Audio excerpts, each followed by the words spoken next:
প্রায় 1 ঘন্টা অবরোধ করার পর তারা অবরোধ তুলে নিয়ে জেলা শাসকের কাছে তাদের দাবি দাওয়া নিয়ে ডেপুটেশন প্রদান করেন। তারা জানান, বিভিন্নভাবে সরকার বিভিন্ন দিকে দাবি পূরণ করলেও মিড ডে মিল কর্মীদের কথা একবারও ভাবছেন না। তাদের বর্তমানে মাসিক বেতন 1500 টাকা, যা আজকের দিনে কোনো মতেই সংসার চলে না। তাই 21,000 টাকা বেতন সরকারি স্বীকৃতি দেওয়ার পাশাপাশি 12 মাস কাজ দিতে হবে। মোট 11 দফা দাবিতে তাদের এই পথ অবরোধ করে বিক্ষোভ ডেপুটেশন প্রদান করে বলে জানান তারা।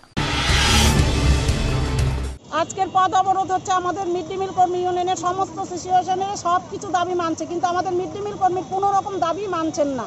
আজকে 11 দফা দাবি, আমাদের 21,000 টাকা বেতন করতে হবে। মিড ডে মিল কর্মীকে বেসরকারিকরণ করা চলবে না, সরকারি স্বীকৃতি দিতে হবে এবং 12 মাসের আমাদের বেতন দিতে হবে।